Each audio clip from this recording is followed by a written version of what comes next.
Hello guys and welcome back to our channel. So जैसे कि हमने बोला था कि हम साइकोलॉजी को कवर करने वाले हैं, सबसे पहले एनआईएस के नोट्स से। आपको पता होगा कि एनआईएस का मैंने 502 पहले उठाया है, क्योंकि ये साइकोलॉजी की बुक है। बाकी सारे आते हैं पर वो इतना वेटेज का नहीं आता जितना वेटेज का साइकोलॉजी प्रॉपर आता है। आज हम इसको शुरू करने जा रहे हैं। ये है 502 का ब्लॉक 1। मैं इस ब्लॉक 1 को एक वीडियो में भी कवर करा सकती हूँ, पर मेरा मानना ये है कि जब हमारे पास समय है, अभी नोटिफिकेशन नहीं आई है, हमारे पास समय है, तो क्यों ना हम इसको बहुत डीप से एनालाइज करें। बिकॉज ये अगर आप एक बार पढ़ लेंगे तो फिर आपके डाउट्स पूरी तरीके से क्लियर हो जाएंगे। आपके पास चाहे कोई भी एग्ज़ाम हो, सी टेट हो, यूपी टेट हो, डीएसएसबी हो, केवीएस हो, तो आप इजीली क्वेश्चन को अटैम्प्ट कर लेंगे। बट अगर आपकी अंडरस्टैंडिंग बेटर नहीं है, आपका बेस क्लियर नहीं है, तो आप कितने ही एग्ज़ाम्स में बैठ जाना, आपको कहीं ना कहीं कन्फ्यूजन ज़रूर क्रिएट होगी। तो चलिए बिना बातें करें हम शुरू करते हैं। इसके अंदर जैसे कि आप देख रहे हैं, इकाई 1 में यानी कि यूनिट 1 में अधिगम उद्देश्य, ऑब्जेक्टिव और प्रोसेस, इनके बारे में दिया हुआ है, और साथ ही उसको प्रभावित करने वाले कारक भी दिए हुए हैं, फैक्टर अफेक्टिंग दिए हुए हैं। तो आज हम इन्हीं को कवर करने वाले हैं इस वीडियो के अंदर।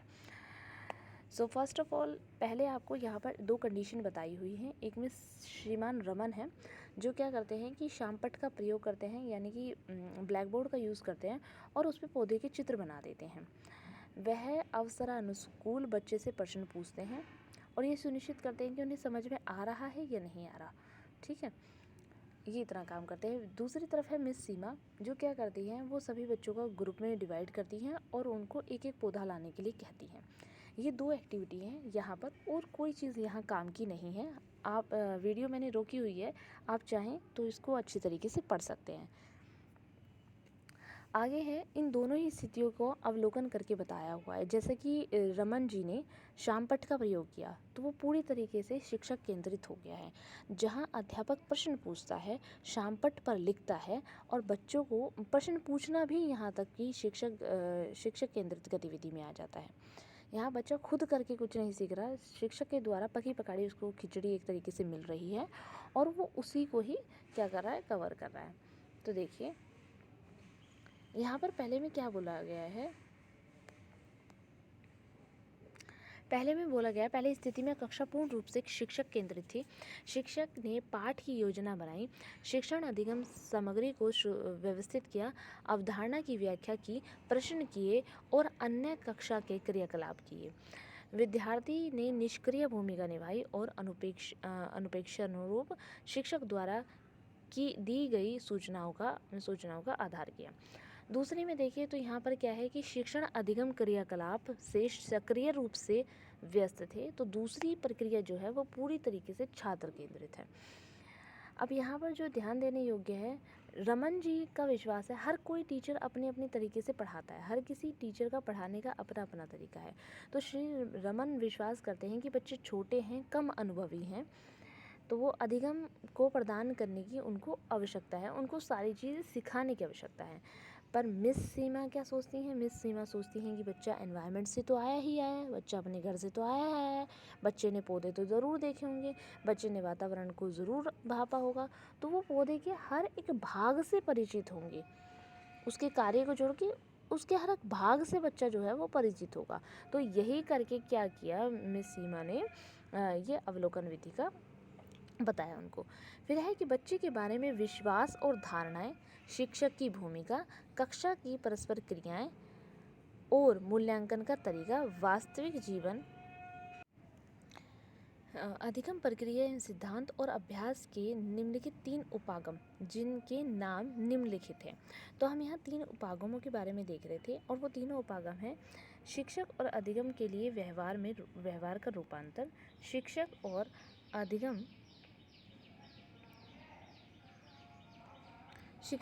अधिगम के लिए समस्या समाधान, शिक्षक और अधिगम के लिए अनुभवों का निर्माण। तो ये 3 उपागम हैं जिनके बारे में हम पढ़ेंगे। छोटे बच्चों के लिए विधियाँ अर्थपूर्ण पाई गई हैं। यह विश्वास है कि जब अधिगम एक बच्चे के लिए अर्थपूर्ण होता है, तब वह अधिगम से प्यार करता है और उसे निरंतर बनाए रखता है। चलिए अभी इस प्रॉपर पेज में से कौन कौन से 2 क्वेश्चन हम देख सकते हैं। पहला, बच्चे के अभ्यास को कौन प्रभावित करता है? तो बच्चे के अभ्यास को प्रभावित करने के लिए सबसे पहला है बच्चे के बारे में धारणाएं और विश्वास। अगर आप बच्चे के बारे में धारणा बना लेंगे, बच्चे को खुद भी बताएंगे कि अरे आप तो बहुत अच्छे हो पढ़ने में, आप तो बहुत अच्छी तरीके से पढ़ लेते हो, आप तो इसे बहुत अच्छे से जानते हो, आप जल्दी ही ये सारी चीज़ कर लोगे। यानी बच्चे को विश्वास दिलाएं कि हम आप पे विश्वास करते हैं और आप बहुत अच्छे हो पढ़ने में और आप इन चीज़ों को जल्दी से ही कवर कर लेंगे। दूसरा है शिक्षक की भूमिका। शिक्षक की भूमिका पर डिपेंड करता है कि बच्चा किस चीज़ को, किसी अभ्यास से प्रभावित हो रहा है या नहीं हो रहा। अगर शिक्षक की भूमिका अभ्यास के प्रति पॉजिटिव रहेगी, बच्चे के प्रति पॉजिटिव रहेगी, तो जो बच्चा होगा वो एक्टिव लर्नर होगा। अगर उसकी प्रति निष्क्रिय होगी, अध्यापक कोई एक्टिविटी करा रहा है और अध्यापक को नींद आ रही है भाई, तो बच्चे कहाँ से ध्यान देंगे? ठीक है। तो दूसरा होता है शिक्षक की भूमिका। तीसरा होता है कक्षा की परस्पर क्रिया, प्रक्रिया और मूल्यांकन का तरीका। अगर मूल्यांकन का तरीका बच्चों के हित में है तो मूल्यांकन प्रभावी होता है। अगर मूल्यांकन का तरीका बालकों के हित में नहीं है, मतलब मूल्यांकन ऐसा होना चाहिए कि बच्चे को कहीं पे भी ऐसा दबाव महसूस ना हो, अंक आधारित मूल्यांकन नहीं होना चाहिए। उसके बाद है वास्तविक शिक्षण प्रक्रिया, यानी कि शिक्षण प्रक्रिया ऐसी दी जानी चाहिए जो वास्तविक जीवन से जुड़ी हुई हो। तो ये 4 ही चीज़ बच्चों को प्रभावित करती हैं। ये याद रखने वाला है क्वेश्चन है और ये क्वेश्चन आ सकता है। इनमें से कोई एक चीज़ ना दे के वो 3 पूछ लेंगे आपसे। तो बच्चे के बारे में धारणा और विश्वास, ये बहुत ज़्यादा इम्पॉर्टेंट है। उसके बाद शिक्षक कैसी भूमिका बच्चे के लिए अपनाता है। फिर तीसरा है कक्षा की परस्पर क्रियाएँ और मूल्यांकन, और चौथा है वास्तविक शिक्षण व प्रक्रिया। चलिए अब दूसरा क्वेश्चन देखते हैं। दूसरा क्वेश्चन है यही जो अभी आपसे डिस्कस किया था मैंने कि शिक्षण प्रक्रिया के सिद्धांत और अभ्यास के 3 उपागम कौन कौन से हैं। किन 3 अभ्यासों के द्वारा शिक्षण अधिगम प्रक्रिया प्रभावित होती है। सबसे पहला तो है रूपांतर।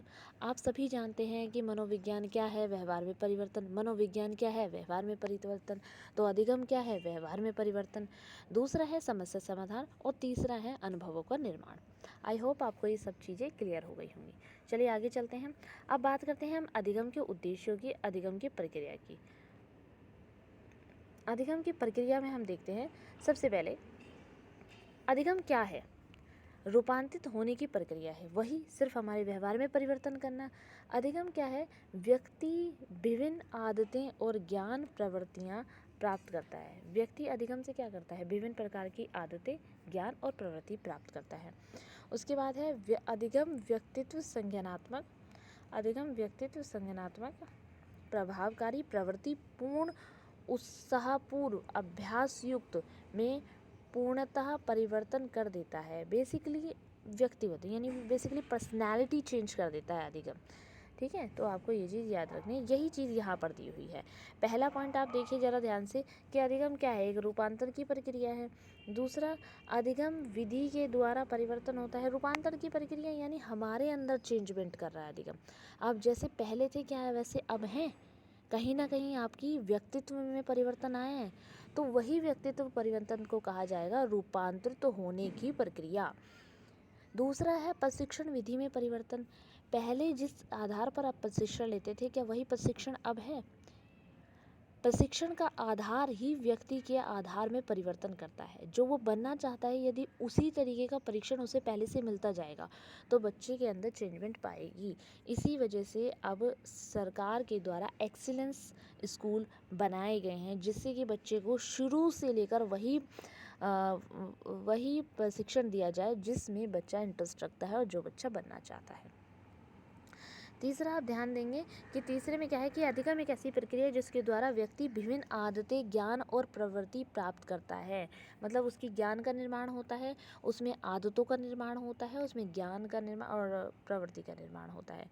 फिर है अधिगम व्यक्तित्व संज्ञानात्मक प्रभावकारी प्रवृत्तिपूर्ण उत्साहपूर्ण। इतने भारी भरकम वर्ड आपको याद करने की ज़रूरत नहीं है, बस ये देख लीजिए कि अक्सर यह अभ्यास के द्वारा ही नियंत्रित होता है और अंतर्दृष्टि पर आधारित होता है। स्मरण से भी पैदा हो सकता है। बस आपको ये चीज़ ध्यान रखने की ज़रूरत है। चलिए आगे चलते हैं। आगे हैं हम पढ़ेंगे अब उसके बाद है अधिगम पूर्ण रूप से स्थायी रूपांतर होता है। यानी अगर आप अधिगम की बात करेंगे तो अधिगम आपके अंदर चेंजमेंट कर देगा, और ये नहीं है कि थोड़े समय के लिए। आपने जो चीज़ सीख ली वो आप कुछ समय बाद तो भूल जाएंगे, पर जो चीज़ आपके चरित्र में दम गई आप उसको नहीं भूल पाएंगे। तो वही चीज़ कहता है कि भाई अधिगम जो है, सॉरी, व्यवहार का पूर्णतः स्थायी रूपांतर करता है अधिगम। यानी व्यवहार में पूरी तरीके से चेंजमेंट कर लेता है। आप अगर देखेंगे कि जो बिना पढ़ा बच्चा होगा या जो बिना पढ़ा लिखा होगा और आज के पढ़े लिखे में, आप व्यवहार में अंतर देख लीजिए, उसकी भाषा में, उसकी बोली में, उसके रहन सहन में आपको बहुत फ़र्क नज़र आएगा। तो इसी कारण व्यवहार का पूर्णतः पूरी तरीके से स्थायी परिवर्तन ही क्या कहलाता है? अधिगम कहलाता है। आगे देखिए, जीवन की मांगों से मिलने वाली जो आपकी आदतें हैं, ज्ञान है और वृत्ति हैं को ग्रहण करना ही अधिगम है। अगर आप अच्छी आदतें अपना रहे हैं, अधिगम है। आप अपने ज्ञान में बढ़ोतरी कर रहे हैं, अधिगम है। आपकी वृत्ति यानी जो भी आपकी अभिवृत्ति है, आपकी रुचि है, उन सब में आप चेंजमेंट कर रहे हैं, तो वो अधिगम है। अब अगर हम इसकी विशेषताओं पर ध्यान दें तो हम शुरू से ही सुनते आए हैं, अधिगम एक सतत प्रक्रिया है। यानी अधिगम जो है वो भैया चलती ही रहती है, चलती ही रहती है, सतत प्रक्रिया है। दूसरी बात है, अधिगम प्रत्यक्ष लक्ष्य हैं। यानी कि जब आप अधिगम करते हैं तो आपके कहीं ना कहीं लक्ष्य ज़रूर प्रभावित होते हैं। आपके जीवन में जो भी लक्ष्य बने होते हैं उनके आधार पर ही आप अधिगम करते हैं। मान लीजिए अभी आपका लक्ष्य है कि भाई मुझे DSSB क्रैक करना है, तो आप अधिगम कर रहे हैं। कक्षा 5वीं में थे तो कक्षा 5वीं पास करनी थी, 12वीं में थे तो कक्षा 12वीं पास करनी थी।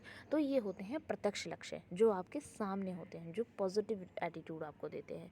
फिर होते हैं अधिगम, क्या होता है? सुविचारित होता है। सुविचारित का मतलब क्या होता है कि जब कोई व्यक्ति अपने लिए लक्ष्य निर्धारित करता है तब वह लक्ष्य प्राप्त करने के लिए जानबूझकर कुछ क्रियाकलाप करता है। यदि उसके पास लक्ष्य तक पहुंचने के कोई सुविचार नहीं है या वह उसके बारे में बिल्कुल शांत है तो वह लक्ष्य तक पहुंचना मुश्किल है। होता है ना, व्यक्ति जब भी कुछ बनना चाहता है, जब भी कुछ सोचता है तो वो सोचता है मैं ये करूँगा, मैं वो करूँगा। मैं कुछ लोग बनने के बाद सोचते हैं, कुछ लोग बनने से पहले ही सोचते हैं। तो एक सुविचार होना भी आपके अंदर आवश्यक है अगर आप अधिगम कर रहे हैं तो। अगर आप अधिगम करना चाहते हैं और आपके अंदर सुविचार नहीं है तो कहीं ना कहीं आपको चीज़ों को समझने में बहुत ज़्यादा तकलीफ़ों का सामना करना पड़ेगा। अधिगम एक सक्रिय प्रक्रिया है। यानी कि अधिगम जो है वो आपकी एक्टिव प्रोसेस है। कुछ सीखने के लिए शारीरिक मानसिक दोनों प्रकार के कुछ क्रियाकलाप करने की आवश्यकता होती है। उन्हीं से ही आप सीख पाते हैं। आपको शारीरिक रूप से भी अनुदान देना होता है और आपको मानसिक रूप से भी अनुदान देना होता है। अधिगम व्यक्तिवादी होता है। हर एक व्यक्ति जो है वो अलग अलग तरीके से सीखता है। कुछ व्यक्ति होते हैं जो बहुत जल्दी सीख जाते हैं और कुछ व्यक्ति ऐसे होते हैं जो बहुत धीरे धीरे सीखते हैं। तो अधिगम क्या है? एक पर्टिकुलर क्या है, पर्सन टू पर्सन होता है, यानी व्यक्तिवादी है। अधिगम एक व्यक्ति की वातावरण के साथ परस्पर क्रिया का परिणाम है।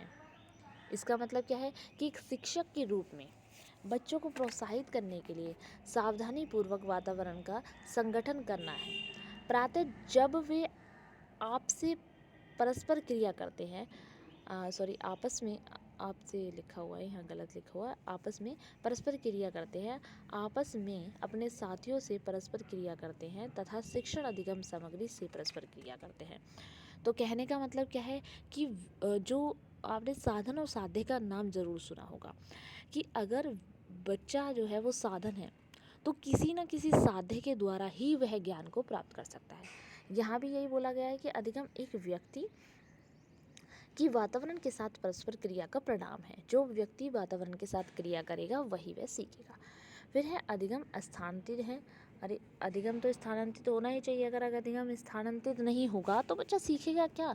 पूर्व ज्ञान से नए ज्ञान को कैसे जोड़ेगा? तो जो आपका पूर्व ज्ञान है उससे नए ज्ञान की तरफ जब आप चल रहे हैं तो वही है आपका अधिगम। अब आप 3 विशेषताएं इसमें बता देंगे। क्वेश्चन पूछा हुआ है, 3 विशेषता बताइए, आप इसकी व्याख्या कर देंगे तीनों विशेषताओं की। चलिए आगे चलते हैं।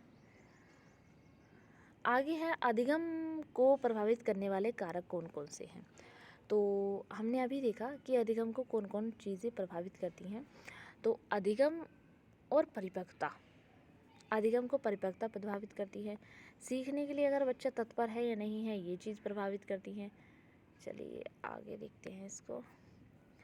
अधिगम का वातावरण प्रभावित करता है। अधिगम और प्रेरणा, प्रेरणा है कि नहीं है, और प्रेरणा भी दो प्रकार से होती है, आपको पता होगा, आंतरिक और बाह्य। ठीक है, चलिए इसको फटाफट से कवर करते हैं। अगर हम अधिगम की बात करें तो अधिगम और परिपक्वता, यहाँ से एक स्टेटमेंट के थ्रू आपसे क्वेश्चन पूछा जाता है। परिपक्वता बुद्धि की तथा विकास की प्रक्रिया से संबंधित है। ठीक है, आपका मेच्योरिटी केवीएस की एग्ज़ाम में क्वेश्चन आया था मेच्योरिटी पे। मेच्योरिटी जो है वो वृद्धि और विकास की प्रक्रिया है। मेच्योरिटी वृद्धि की प्रक्रिया है, मेच्योरिटी आपकी विकास की प्रक्रिया है, इन दोनों की अंतःक्रिया की प्रक्रिया है। तो इस तरीके से आपका क्वेश्चन आया था। अब यहाँ पर देखिए आप ज़रा ध्यान से, परिपक्वता वृद्धि की प्रक्रिया विकास की प्रक्रिया से संबंधित है, दोनों ही प्रक्रिया से। अगर हम दूसरे शब्दों में अधिगम तत्काल वातावरण के साथ व्यक्तिगत पारस्परिक क्रिया के द्वारा प्राथमिक आकार है। ये स्टेटमेंट आपको अच्छे से ध्यान रखनी है कि अधिगम तत्काल वातावरण के साथ व्यक्तिगत पारस्परिक क्रिया के द्वारा प्राथमिक आकार है। ठीक है, दूसरा आता है सीखने के लिए तत्पर। तो आपको पता है, अगर कोई व्यक्ति या कोई बच्चा कुछ सीखने का प्रयास करता है और वो उसको समझ में आ जाता है, उसको इसमें इंटरेस्ट पैदा होता है, तो वो सीखने के लिए तत्पर होगा, वो सीखेगा। अगर उसको नकारात्मक चीज़ें मिल जाएंगी तो वो सीखना बंद कर देगा। ठीक है, और आपका यहाँ से क्वेश्चन भी आता है इम्पॉर्टेंट, बालक अधिगम हेतु तत्पर या इसके ज्ञान हेतु अध्यापक को क्या आवश्यक है। अगर बालक को आपको अधिगम कराना है तो आपको कैसे पता चलेगा कि बालक तत्पर है या नहीं। तो बेसिकली आपको भावात्मक तथा बौद्धिक विकास के द्वारा ये आवश्यकता होती है एक अध्यापक को। एक अध्यापक एक बालक में देखता है कि उसके अंदर भावात्मक व बौद्धिक विकास है, तो वो किसी भी कार्य को करने के लिए तत्पर रहेगा। ये पॉइंट देखिए आपका यहाँ पर दिया हुआ है। देखिए ध्यान से देखिए कि बच्चा मानसिक तत्पर अधिगम के लिए अति आवश्यक है। बच्चे की मानसिकता तत्पर अधिगम के लिए अति आवश्यक है। ठीक है, अब इसे पूरा पढ़ेंगे। उदाहरण के लिए भाषा अधिगम की स्थिति में, जब बच्चे को भाषा सिखाई जा रही हो, स्थिति में जब बच्चा प्राथमिक स्तर पर है, तब उसे कठिन शब्दों और वाक्यों को सीखने की अपेक्षा नहीं की जाती।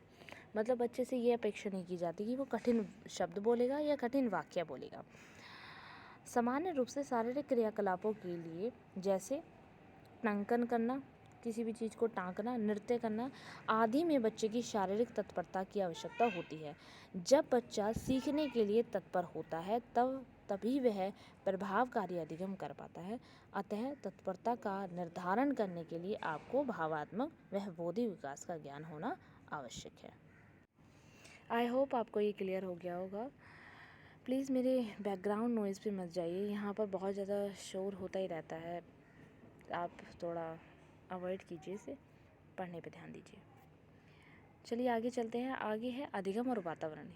अधिगम और वातावरण भी अधिगम को प्रभावित करता है। अगर आपका वातावरण अच्छा होगा, अगर आपका वातावरण स्वस्थ होगा, तो आप किसी भी चीज़ को बहुत आसानी से सीख लेंगे। पर अगर आपका वातावरण अनुकूल नहीं होगा तो आप सीखने में असमर्थ होंगे। यहाँ पर है कि विद्यालय में प्रभावशाली शिक्षक के लिए विद्यालय का वातावरण अधिगम के अनुकूल होना आवश्यक है। समय स्थान के अनुसार अधिगम व शिक्षण प्रक्रिया में परस्पर क्रिया की अनुभूति होना आवश्यक है। उद्दीपति अधिगम वातावरण का सर्जन एवं निर्माण प्रभावशाली कक्षा के संगठन के द्वारा, परस्पर क्रिया के द्वारा और पूरे विद्यालय के प्रदर्शन एवं खोजपूर्ण वातावरण के द्वारा प्राप्त किया जा सकता है। कहने का मतलब क्या है कि एक आपके पास उद्दीपक होना चाहिए वातावरण का सर्जन करने के लिए। किसी भी प्रभावकारी कक्षा को अगर आप निर्मित कर रहे हैं तो एक संगठन होना चाहिए पूरे विद्यालय में। यहाँ दो उदाहरण दिए हुए हैं। तो एक में बता रखा है कि एक बच्चे छोटे कमरे में जहाँ 40-50 बच्चे हैं, हवा भी नहीं है, भीड़ भाड़ बहुत है, पसीने से भीगे हुए हैं बच्चे और शोर मचा रहे हैं। ठीक है, दूसरी आपको व्यवस्था दे रखी है, बिल्कुल शांत है, अच्छा है, ये वो। तो आपको बता रखा है दोनों ही प्रक्रियाओं में कि भाई दूसरी जो प्रभावशाली जो कक्षा है उसमें बहुत अच्छा वातावरण है और सीखने लायक वातावरण है। चलिए आगे चलते हैं। अधिगम और प्रेरणा। प्रेरणा दो प्रकार की होती है, एक होती है आंतरिक अभिप्रेरणा और एक होती है बाह्य अभिप्रेरणा। अगर आप आंतरिक अभिप्रेरणा पे देखेंगे तो क्वेश्चन आए हुए हैं आपके सीटेट में भी और आपके डीएसएस में भी। यहाँ से जो क्वेश्चन पूछा जाएगा वो ये है, आंतरिक अभिप्रेरणा कैसे उत्पन्न होती है। आंतरिक अभिप्रेरणा किस प्रकार से उत्पन्न होती है। तो रुचि वह आनंद से स्व उत्पन्न होती है, इसे उच्च कोटि का अधिगम होता है। ये दोनों ही स्टेटमेंट आपको अच्छे से ध्यान रखनी है, क्योंकि दोनों ही स्टेटमेंट से क्वेश्चन आया हुआ है। आंतरिक अभिप्रेरणा सबसे ज़्यादा इम्पॉर्टेंट बताई है और ये भी बोला है कि अगर आंतरिक अभिप्रेरणा नहीं होगी तो बाह्य अभिप्रेरणा कितनी ही आ जाए व्यक्ति मोटिवेट नहीं होगा। आत्मसंतुष्टि सबसे ज़्यादा ज़रूरी होती है हर किसी बच्चे के लिए। तो रुचि वह आनंद से स्वायत्त उत्पन्न होती है। ये अगर बच्चे को अपने आप किसी भी चीज़ में रुचि है या किसी भी चीज़ में वो आनंद महसूस करता है तो वो कहीं ना कहीं अभिप्रेरित जरूर होगा और इससे उच्च कोटि का जो है अधिगम भी होता है। तो ये था आपका आंतरिक अभिप्रेरणा। बाह्य अभिप्रेरणा में आपका ज़्यादा कुछ दिया हुआ नहीं है। बाह्य अभिप्रेरणा का स्रोत होता है जब आप किसी को इनाम देते हैं, प्रशंसा करते हैं, उसको पैसे या अंक देते हैं, तो वो बाह्य रूप से अभिप्रेरित हो जाता है। ये आपका यहाँ तक कवर हो गया है। तो चलिए मिलते हैं आपको नेक्स्ट वीडियो में। Thank you so much, thanks for watching this video और please like share and subscribe. Thanks.